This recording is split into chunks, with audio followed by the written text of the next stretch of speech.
Assalamualaikum warahmatullahi wabarakatuh. Halo para sahabat sehat semua, salam sehat sampai tua. Terutama panutan kami para orang tua dan lansia tercinta. Selamat datang kembali di channel yang selalu menemani dengan kisah penuh hikmah dan inspirasi. Semoga kita semua dalam keadaan sehat, bahagia, dan diberkahi umur yang berkah. Pernah nggak sih bapak ibu atau kakek nenek di rumah melakukan kebiasaan yang itu-itu aja sebelum tidur?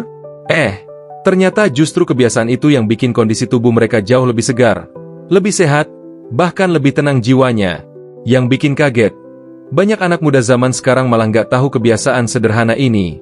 Padahal dampaknya luar biasa. Sebelum kita bahas lebih lanjut, jangan lupa ya, tekan tombol like sebagai bentuk dukungan, share ke keluarga dan sahabat supaya makin banyak yang tahu, dan subscribe biar nggak ketinggalan cerita bermanfaat lainnya. Tulis juga sholawat di kolom komentar. Insya Allah bawa berkah untuk kita semua. Sahabat semua, kehidupan di usia senja itu seperti fajar terbalik. Tenang, damai, tapi juga penuh tantangan kesehatan. Nah, ternyata, ada 3 kebiasaan unik para lansia di berbagai daerah yang mereka lakukan sebelum tidur. Dan hasilnya tuh bikin kita angkat topi. Ada yang tekanan darahnya jadi stabil, tidur makin nyenyak tanpa obat, dan ada juga yang emosinya jadi lebih sejuk, nggak gampang marah. Apa sih rahasianya? Yuk kita bahas satu persatu. Siapa tahu bisa kita tiru dan wariskan ke anak cucu. 1. Minum air hangat dan membaca doa. Kebiasaan sederhana yang bikin tubuh damai dan jiwa tenang. Ceritanya dimulai dari seorang nenek sederhana di Yogyakarta bernama Mbah Marni. Usianya sudah 81 tahun. Tapi semangat hidupnya masih seperti orang usia 50-an. Langkahnya memang tak secepat dulu. Suaranya pun sudah mulai lirih.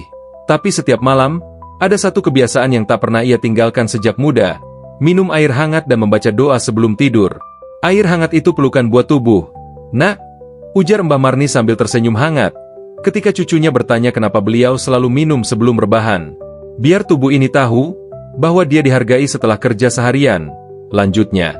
Tapi yang bikin merinding, ternyata ini bukan sekadar kebiasaan, melainkan bentuk rasa syukur, bentuk komunikasi antara dirinya dan Sang Pencipta, juga dengan tubuh yang sudah menua bersama waktu. Dalam dunia medis, kebiasaan ini ternyata banyak manfaatnya. Minum air hangat menjelang tidur bisa membantu melancarkan pencernaan, menjaga suhu tubuh tetap stabil, dan bahkan membantu detoksifikasi alami. Tubuh manusia terdiri dari lebih dari 60% air, dan selama kita tidur, tubuh tetap bekerja untuk memperbaiki sel-sel, mengatur suhu, dan menyembuhkan diri. Nah, air hangat sebelum tidur seakan menjadi bekal terakhir sebelum semua proses alami itu bekerja di malam hari. Tak hanya itu, air hangat juga membantu mencegah kram otot yang sering dialami oleh para lansia. Coba bayangkan tubuh kita seperti mesin mobil tua, yang kalau tidak dihangatkan dulu, bisa ngadat atau nyeri di sana-sini. Maka, seteguk air hangat sebelum tidur seolah menjadi oli yang melunakkan persendian dan menenangkan saraf. Lalu, kenapa harus dibarengi dengan doa? Menurut Mbah Marni, doa bukan hanya bentuk ibadah, tapi juga sarana untuk melepas beban pikiran. Dengan berdoa, beliau merasa hatinya lebih lapang, pikirannya lebih ringan, dan tidurnya pun lebih damai. Dalam sudut pandang psikologis, ritual kecil sebelum tidur seperti ini bisa memperkuat rasa syukur, menurunkan kadar stres, dan membantu mengatasi insomnia ringan yang sering dialami oleh lansia. Bayangkan, betapa luar biasanya pengaruh hal kecil ini, hanya air hangat dan doa. Tapi efeknya bukan hanya ke tubuh, melainkan ke emosi, ketenangan batin, bahkan kualitas tidur. Banyak lansia yang justru terjebak pada obat tidur. Padahal dengan rutinitas ini saja, tubuh bisa merasa cukup. Ada juga sebuah penelitian dari Harvard Medical School yang menyebutkan bahwa seseorang yang memiliki rutinitas sebelum tidur cenderung memiliki kualitas tidur yang lebih baik, termasuk lansia. Dan minum air hangat termasuk rutinitas yang dapat memicu efek relaksasi. Bahkan lebih jauh lagi, kombinasi dengan membaca doa atau afirmasi positif bisa membuat tidur lebih dalam dan jarang terbangun tengah malam. Nah, sahabat semua, yuk kita refleksi sebentar. Kapan terakhir kali kita menyayangi tubuh kita dengan cara yang sederhana seperti ini? Atau kalau punya orang tua, sudahkah kita menyiapkan segelas air hangat buat mereka sebelum tidur? Bukan soal airnya saja, tapi perhatian kita yang jadi penyambung kasih. Di zaman sekarang, di mana orang berlomba-lomba memakai suplemen mahal atau terapi tidur berteknologi tinggi, ternyata solusi terbaik bisa jadi justru terletak pada warisan kebiasaan dari para sesepuh kita. Air hangat dan doa. Murah, sederhana, tapi menyentuh, bahkan menyembuhkan. Coba nanti malam, setelah hari yang melelahkan, duduk sejenak, ambil segelas air hangat, dan ucapkan doa dalam hati. Rasakan bagaimana tubuh mulai rileks, dan pikiran terasa lebih damai. Tubuh ini sudah tua, tapi jiwa harus tetap bersyukur. Begitu kata Mbah Marni di akhir perbincangan kami. Lantas bagaimana dengan kebiasaan sebelum tidur lainnya yang gak kalah mengejutkan dan bikin hati adem? Kita lanjutkan di segmen berikutnya. 2. Mendengarkan ayat suci atau cerita bijak, menenteramkan hati, menyembuhkan jiwa. Di sebuah desa kecil di kaki Gunung Raung, tinggal seorang pria sepuh bernama Pak Darmo. Usianya 74 tahun, dan meski tubuhnya sudah tak sekuat dulu, semangat hidupnya luar biasa. Setiap malam, sekitar pukul 9, beliau akan duduk di bel-bel kayu di depan kamar tidurnya, memutar radio tua yang suaranya agak sember, lalu menyimak lantunan ayat suci atau cerita bijak dari kaset lama yang sudah beliau miliki sejak zaman dulu. Kalau malam itu waktu untuk mendengar, kata Pak Darmo suatu ketika, mendengar suara Tuhan, mendengar petua orang-orang bijak, dan mendengar hati sendiri. Kalimat itu sederhana, tapi membekas di hati. Apa yang dilakukan Pak Darmo ternyata bukan sekadar ritual sebelum tidur. Menurut para ahli psikologi tidur, aktivitas mendengarkan suara dengan ritme lambat seperti lantunan Al-Quran, ceramah lembut, atau cerita penuh hikmah bisa membantu otak masuk ke gelombang theta dan alpha, kondisi ideal untuk relaksasi dan tidur nyenyak. Lansia seperti Pak Darmo banyak mengalami gangguan tidur ringan, mulai dari susah tidur, sering terbangun, hingga mimpi buruk karena tekanan emosi yang tidak selesai di siang hari. Dan kebiasaan mendengarkan suara bijak di malam hari seakan menjadi terapi jiwa. Suara-suara itu menjadi jembatan bagi hati yang lelah untuk kembali pulang. Cerita bijak yang beliau dengar juga bukan sembarang cerita. Kadang tentang kakek-kakek dari masa lalu yang sabar meski diuji, atau tentang ibu-ibu kampung yang tabah meski miskin. Cerita yang membumi, menyentuh, dan membuat beliau merasa tidak sendiri. Orang tua itu kadang cuma butuh merasa didengar dan tidak sendiri, ujar beliau. Dari sudut pandang spiritual, lantunan ayat suci membawa vibrasi positif. Gelombang suara dari bacaan Quran atau doa ternyata terbukti secara ilmiah mampu menurunkan detak jantung, merilekskan sistem saraf pusat, bahkan memperbaiki kualitas pernapasan saat tidur. Tak heran kalau setelah mendengar ayat-ayat itu, banyak lansia seperti Pak Darmo bisa tidur lebih dalam tanpa mimpi buruk. Suatu malam, cucu Pak Darmo yang baru pulang dari Jakarta sempat menertawakan kebiasaan kakeknya. "Kek, zaman sekarang udah ada Spotify, YouTube, tinggal cari yang bikin ngantuk aja," ujarnya. Tapi malam itu, justru si cucu yang gelisah, tidur nggak nyenyak, terbangun berkali-kali, sementara sang kakek tidur pulas dengan senyum di wajahnya. Disinilah pelajaran berharga bisa kita petik. Kadang, teknologi boleh maju, tapi ketenangan tetap bersumber dari yang paling sederhana, suara yang menenteramkan dan hati yang ikhlas mendengar. Coba bayangkan, berapa banyak dari kita yang sebelum tidur malah mendengarkan hal-hal yang meresahkan? Scroll berita politik, gosip selebriti, atau pesan WhatsApp grup keluarga yang penuh keluhan? Bukannya menenangkan, yang ada malah makin stres. Sahabat semua, mari kita ubah rutinitas itu. Kalau punya orang tua di rumah, coba bantu carikan rekaman doa, ayat suci, atau cerita bijak yang bisa mereka dengar sebelum tidur. Kalau perlu, buatkan playlist sendiri, agar mereka tidak hanya tidur nyenyak, tapi juga bangun dengan hati yang lebih lapang. Dan buat kita sendiri, yuk mulai biasakan juga. Kalau belum terbiasa, bisa mulai dari 1-2 menit. Bukan soal lamanya, tapi kualitasnya. Biarkan hati kita kembali damai sebelum lelap. Tidur itu bukan sekadar istirahat, kata Pak Darmo, tapi waktu untuk pulang ke hati yang damai. Dan siapa tahu, lewat suara-suara sederhana itu, jiwa kita yang penat bisa perlahan sembuh. Di segmen berikutnya, kita akan bahas satu kebiasaan yang kelihatan sepele, tapi diam-diam menyimpan kekuatan luar biasa untuk menjaga ketenangan batin, bahkan bisa jadi terapi emosi tersendiri bagi para lansia. Penasaran? Yuk, kita lanjut. Segmen 3. Menulis singkat di buku harian, merawat ingatan, menenangkan hati. Pernahkah kamu membayangkan seorang nenek yang setiap malam duduk tenang di pojok kamar, membuka buku kecil bersampul kain batik, lalu menulis perlahan dengan pulpen hitam? Bukan puisi, bukan curhatan panjang, tapi hanya 1-2 kalimat tentang hari yang baru saja ia jalani. Itulah kebiasaan Ibu Sari, 69 tahun, pensiunan guru SD dari Bandung.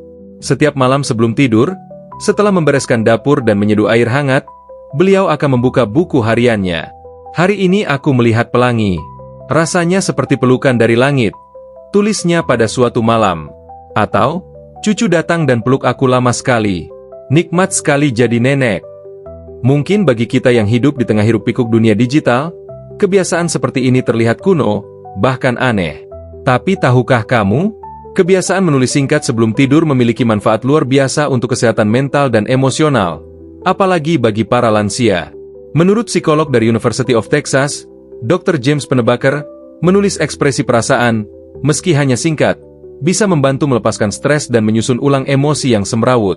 Bagi lansia, ini sangat penting. Menulis seperti ini bisa menjadi media untuk menjaga kejernihan pikiran, mengelola emosi yang tidak sempat terucap, dan menyimpan kenangan indah yang bisa mereka baca ulang di hari tua. Ibu Sari bercerita, dulu beliau mulai menulis karena sering lupa apa yang terjadi sehari sebelumnya. Tapi lama-lama, menulis ini jadi ritual penutup yang menyenangkan. Kalau ada hal yang membuatnya kesal atau sedih, ia tuliskan. Tapi selalu ia tutup dengan satu kalimat positif, semacam doa kecil, besok pasti lebih baik. Atau, aku sudah cukup hari ini. Terima kasih, Tuhan. Psikolog lansia, Dr. Nining dari UI, menyebut bahwa kegiatan menulis seperti ini bisa memperkuat koneksi otak, membantu mempertahankan daya ingat, dan yang paling penting, memberi rasa kendali atas hidup. Banyak lansia merasa tak berguna, atau tak punya kendali, setelah pensiun atau ditinggal anak-anak. Lewat tulisan, mereka kembali menjadi subjek, bukan hanya penonton dalam hidupnya sendiri. Menulis juga membantu lansia mengelola rasa rindu, terutama yang tinggal sendiri. Ada lansia yang menulis tentang almarhum pasangannya, tentang anak-anak yang merantau, atau tentang masa kecil mereka yang indah. Bagi mereka, tulisan itu seperti teman yang setia, tak menuntut, tak menghakimi, hanya hadir menemani. Satu waktu, cucu Ibu Sari menemukan buku hariannya dan membacanya diam-diam. Di situ, ia menemukan betapa banyak cinta dan rindu yang tak pernah terucap. Ada tulisan, hari ini aku hanya makan sendiri, tapi aku tetap bersyukur karena masih bisa mengunyah dengan gigi sendiri. Kalimat sederhana, tapi menyayat. Dari situ, sang cucu mulai rutin menelepon neneknya tiap malam. Kebiasaan menulis neneknya ternyata menyentuh hatinya, lebih dari 1000 pesan WhatsApp. Nah sahabat, apakah kita masih punya buku harian di rumah? Atau, apakah kita pernah membelikan buku catatan khusus untuk orang tua atau kakek nenek kita? Kalau belum, mungkin ini saat yang tepat. Tak perlu mahal. Yang penting niatnya. Bagi kita yang masih muda, bisa juga mulai menulis jurnal syukur. Tuliskan 3 hal kecil yang patut disyukuri hari ini. Misalnya, bisa makan enak, tidak kehujanan, atau mendengar tawa orang tersayang. Ingat, hidup bukan tentang hal besar yang jarang terjadi, tapi tentang hal kecil yang sering kita lupakan. Menulis sebelum tidur seperti mengemasi hati, agar esok pagi kita bangun dalam keadaan bersih, ringan, dan siap menjalani hari baru. Orang tua itu nggak minta banyak, kata Ibu Sari, cuma ingin dikenang dan mengenang. Lewat tulisan, mereka punya ruang untuk itu. Segmen berikutnya akan membahas satu kebiasaan sederhana tapi sangat menyentuh. Bagaimana para lansia menyentuh tubuhnya sendiri dan berkata hal-hal baik kepada dirinya. Bukan mistik, bukan mantra, tapi kasih sayang pada diri yang mungkin selama ini kita abaikan. 4. Mengelus tubuh dan berkata baik ke diri sendiri, kasih sayang yang terlupakan. Sore itu, di sebuah rumah kecil di pinggiran Kediri, kami berbincang dengan Ibu Rukmini, usia 76 tahun. Rambutnya sudah memutih semua, tapi wajahnya memancarkan ketenangan yang sulit dijelaskan. Saat ditanya soal kebiasaan sebelum tidur, beliau menjawab pelan, "Saya biasa mengelus tangan dan kaki saya," sambil bilang, "Terima kasih ya, sudah bekerja seharian." Kami sempat terdiam. Sebuah kebiasaan yang begitu sederhana, tapi terasa sangat dalam. Setiap malam, setelah wudhu dan salat Isya, Ibu Rukmini duduk di pinggir ranjang. Ia ambil minyak kayu putih, usap perlahan ke kakinya, lalu ke tangannya. Sambil mengelus, ia berkata, "Tangan ini sudah masak, bersih-bersih, mencuci baju. Kaki ini sudah jalan ke warung, ke rumah tetangga, mengurus cucu." Kebiasaan ini bukan ritual spiritual tertentu, tapi murni bentuk self-compassion, kasih sayang kepada diri sendiri. Dan ini penting, terutama bagi lansia yang sering merasa tak lagi dibutuhkan atau dihargai. Psikolog menyebut ini sebagai verbal touch therapy. Ketika seseorang menyentuh tubuhnya dengan lembut sambil memberi afirmasi positif, Itu membantu menurunkan hormon stres seperti kortisol dan meningkatkan hormon bahagia seperti oksitosin. Efeknya, tubuh jadi lebih rileks, emosi stabil, dan kualitas tidur meningkat. Lansia seringkali mengalami perasaan kesepian, bahkan dari dalam dirinya sendiri. Mereka hidup dengan tubuh yang menua, penuh nyeri dan keterbatasan. Tapi dengan mengelus dan berbicara lembut ke tubuh sendiri, mereka seperti memberi penghargaan atas perjuangan hari itu. Dulu, saya sering marah sama kaki ini karena sering nyeri, kata buruk Mini.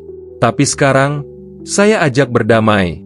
Saya bilang, nggak apa-apa sakit, saya tetap sayang kamu. Bukankah itu pelajaran indah? Bahwa tubuh kita pun perlu didengarkan, disentuh dengan lembut, dan dihargai. Apalagi di usia senja, ketika tubuh menjadi teman paling setia, satu-satunya yang terus ikut sejak muda hingga tua. Segmen 5. Menyalakan minyak kayu putih atau aromaterapi, mengundang ketentraman lewat bau yang akrab. Di rumah Pak Mahmud, 72 tahun, suasana malam selalu terasa berbeda. Bukan karena perabot antik atau lampu kuning temaram, tapi karena aroma kayu putih yang menyebar pelan sejak jam 8 malam. Biar kayak zaman kecil dulu, ujarnya. Waktu ibu saya usap dada saya pakai minyak kayu putih, lalu saya langsung tidur pulas. Ritual ini terus beliau lakukan. Setiap malam, Pak Mahmud mengoleskan sedikit minyak kayu putih ke pelipis, dada, dan punggung. Kadang juga memakai aromaterapi dari minyak sereh atau lavender di sudut kamar. Katanya, bau-bauan ini seperti membisikkan ketenangan ke tubuh yang lelah. Dan ternyata, ini bukan sekadar nostalgia. Menurut penelitian dari National Center for Biotechnology Information, NCBI, aroma tertentu seperti kayu putih, lavender, atau sereh memiliki efek relaksasi yang kuat. Minyak kayu putih misalnya, bisa melegakan saluran pernapasan, membantu tubuh bernapas lebih dalam dan stabil, sangat penting untuk tidur nyenyak. Aromaterapi juga bekerja secara psikologis. Bau yang akrab mengaktifkan bagian otak yang mengatur emosi dan ingatan. Itu sebabnya, lansia yang mencium aroma tertentu bisa langsung teringat masa kecil, orang tua, atau momen bahagia lainnya. Bukan hanya menenangkan, tapi juga memperkuat koneksi memori yang sehat. Di rumah Pak Mahmud, bahkan cucu-cucunya jadi terbiasa tidur dengan aroma minyak kayu putih. Awalnya mereka protes, katanya bau orang tua. Tapi lama-lama malah cari kalau nggak ada, katanya sambil tertawa. Aroma itu jadi jembatan antar generasi, penghubung kenangan yang tak pernah usang. Sahabat, di tengah gempuran parfum modern dan pewangi sintetis, mungkin sudah saatnya kita kembali pada yang alami. Minyak kayu putih, minyak sereh, atau lavender bukan hanya penghangat, tapi juga pengantar tidur yang bersahabat. Untuk orang tua atau kakek nenek di rumah, jangan ragu hadiahkan diffuser sederhana atau sebotol kecil minyak aromaterapi. Kadang yang mereka butuhkan bukan barang mahal, tapi sentuhan kecil yang membawa kenyamanan, dan aroma yang membuat hati pulang. Tips atau insight tambahan, nasihat dari ahli. Dr. Ratna, seorang dokter lansia, bilang, kualitas tidur lansia itu sangat menentukan kualitas hidup harian mereka. Tidur yang cukup bisa mengurangi risiko pikun, hipertensi, dan kelelahan. Maka, yuk bantu orang tua kita untuk mulai kebiasaan kecil sebelum tidur. Nggak mahal, nggak ribet, tapi penuh berkah. Sahabat sehat semua, ternyata kebiasaan sederhana bisa jadi kekuatan luar biasa. Mari kita tiru dan ajarkan 3 kebiasaan ini ke orang tua kita, bahkan ke anak-anak kita. Kalau menurut kalian, kebiasaan mana yang paling berkesan? Atau mungkin ada kebiasaan unik di keluargamu sebelum tidur? Cerita di komentar ya. Jangan lupa like, share video ini, dan subscribe agar channel ini terus tumbuh dan menyebarkan kebaikan. Assalamualaikum warahmatullahi wabarakatuh. Sampai jumpa di video berikutnya.